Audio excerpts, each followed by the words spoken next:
2월 17일 수요일 매일 성경 묵상을 시작하겠습니다. 오늘 우리들에게 주시는 하나님의 말씀은 누가복음 14장 25절로부터 35절까지의 말씀입니다. 누가복음 14장 25절로부터 35절까지의 말씀을 제가 봉독합니다. 수많은 무리가 함께 갈새 예수께서 돌이키사 이르시되 무릇 내게 오는 자가 자기 부모와 처자와 형제와 자매와 더욱이 자기 목숨까지 미워하지 아니하면 능히 내 제자가 되지 못하고 누구든지 자기 십자가를 지고 나를 따르지 않는 자도 능히 내 제자가 되지 못하리라.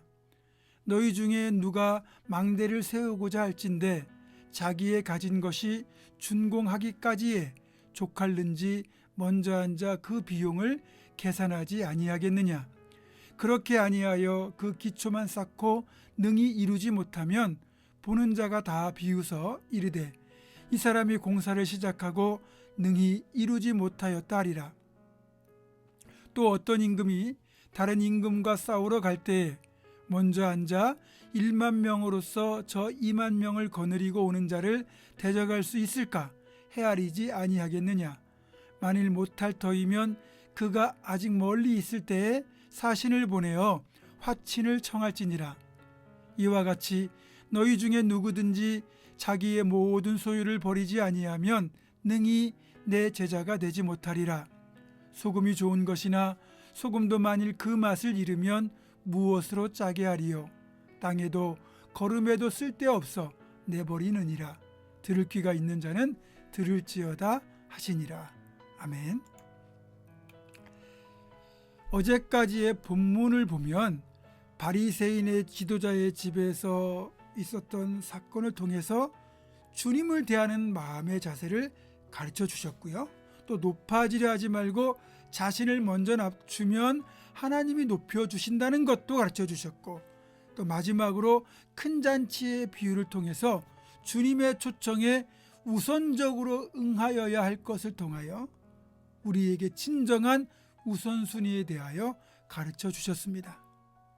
오늘 본문은 어제 그 바리새인의 집에서 나오신 뒤에 길을 가실 때 일어난 일을 기록하고 있습니다. 주님의 소문이 이제 많이 났기 때문에 수많은 무리가 주님의 뒤를 따르고 있었고, 주님은 그 사람들을 보고 옥석을 가리려는 듯 26절과 27절의 말씀을 하셨죠.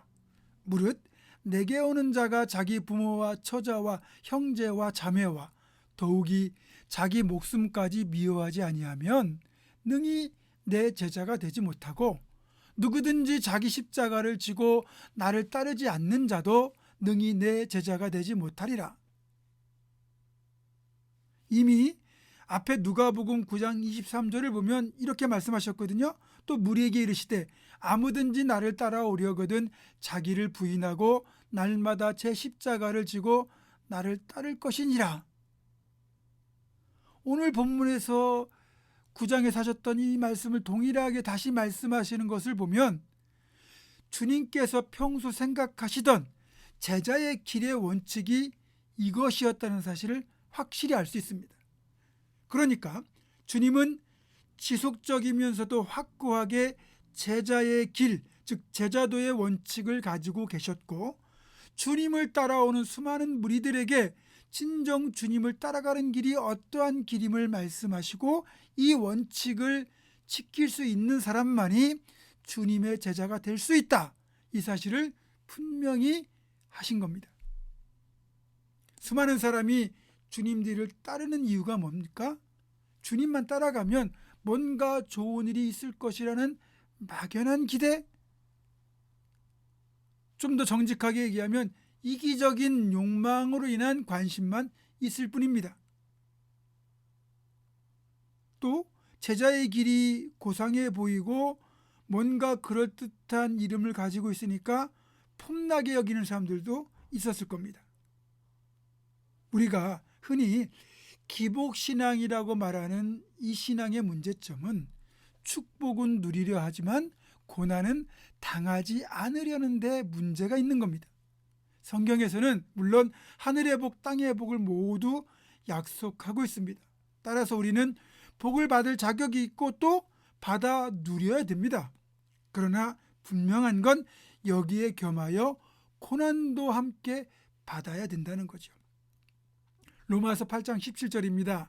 자녀이면 또한 상속자, 곧 하나님의 상속자여 그리스도와 함께한 상속자니 우리가 그와 함께 영광을 받기 위하여 고난도 함께 받아야 할 것이니라. 아멘. 여기서 우리가 받아야 되는 고난은 다름 아닌 주님을 위하여 받는 고난, 바로 내가 지고 가야 될 십자가를 말합니다. 우리가 착각하지 말아야 할 것이 하나 있는데, 여기서 말하는 십자가는 주님의 뒤를 따라가기 위하여 감당해야 되는 고난을 말하는 거지, 자기가 잘못 선택하고 잘못 행동한 것 때문에 겪게 되는 어려움까지 자기 십자가라고 생각하면 안 된다는 거예요.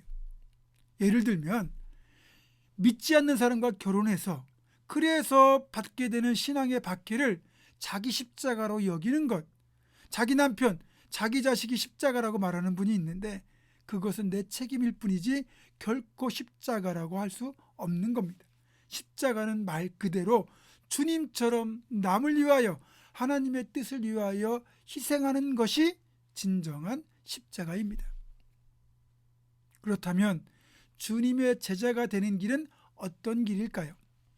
한마디로 말해서 아무도 가려고 하지 않는 좁은 길입니다. 위험해 보이기도 하고 성공이 보장되어 있지 않은 길이라는 거예요. 그래서 좁고 험하기 때문에 찾는 이가 적습니다.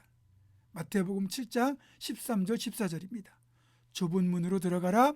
멸망으로 인도하는 문은 크고 그 길이 넓어 그리로 들어가는 자가 많고 생명으로 인도하는 문은 좁고 길이 협착하여 찾는 자가 적음이라. 좁은 길로 가려면 포기해야 될 게 너무 많습니다. 나의 소중한 것과 주님 중에 양자택일을 해야 합니다. 이것도 하고 저것도 하는 건 불가능합니다. 제자도는 땅의 것을 포기하는 대신에 하늘의 것을 얻는 길이라는 겁니다. 당장은 고난의 길이라 할지라도 이 길 끝에는 말로 표현할 수 없는, 이 세상의 그 어떤 것과도 바꿀 수 없는 최고의 보상이 우리를 기다리고 있습니다. 그래서 우리는 이 제자의 길을 결코 포기하지 말아야 합니다. 디모데후서 4장 7절 이렇게 말씀합니다. 이건 바울 사도의 고백이에요. 나는 선한 싸움을 싸우고 나의 달려갈 길을 마치고 믿음을 지켰으니 이제 후로는 나를 위하여 의의 면류관이 예비되었으므로 주 곧 의로우신 재판장이 그날에 내게 주실 것이며 내게만 아니라 주의 나타나심을 사모하는 모든 자에게도니라. 아멘. 여러분과 저는 제자의 길에 들어선 사람들입니다. 우리가 끝까지 완주하여 의로우신 재판장이신 하나님으로부터 영예로운 상급을 받을 것인가, 아니면 중간에 낙오하여 책망받을 것인가 하는 것은 우리의 몫입니다. 우리가 끝까지 이 길을 달려가고자 힘쓰면 하나님이 도우시고 함께 하실 겁니다. 오늘은 2021년도 사순절이 시작되는 제의 수요일입니다. 부활절이 오기까지 나를 살리기 위하여 십자가에 고난당하신 주님의 그 고난, 그 희생, 그 십자가를 깊이 묵상하며 주님의 고난에 동참을 시작하는 날입니다. 자, 여러분들이 이 제자의 길이 바로 그런 주님의 십자가 고난에 동참하는 길입니다. 오늘 이런 사순절을 시작하는 제수일, 사순절 첫날 이 말씀과 함께 다시 한번 어떤 고난이 우리를 기다린다 할지라도 우리는 하늘의 상급을 바라보고 끝까지 이 길을 가겠습니다 라는 거룩한 결단과 실천이 있는 우리 모두가 되기를 주님의 이름으로 축원합니다. 기도하겠습니다. 고마우신 아버지 하나님, 사순절이 시작되는 제수일 이 아침에 주님의 말씀을 묵상하며 다시 한번 결단합니다. 주님 부르신 이 제자의 길, 아무리 힘들고 어려워도 어떤 고난이 있다 할지라도 끝까지 포기하지 않고 주님과 동행하며 내 십자가를 지고 주님 뒤를 따라 이 길을 완주할 수 있는 우리 모두가 되게 하여 주시옵소서. 예수님의 이름으로 기도하옵고 이제는 우리 주 예수 그리스도의 은혜와 하나님의 사랑과 성령의 교통하심이 끝까지 나에게 맡겨진 십자가를 지고 주님 뒤를 따라가는 제자의 삶을 살아낼 것을 결단하는 사랑하는 우리 모든 성도들, 이들의 삶과 가정과 생업과 우리 교회 위에 지금부터 영원토록 함께 하시옵기를 간절히 축원하옵나이다. 아멘.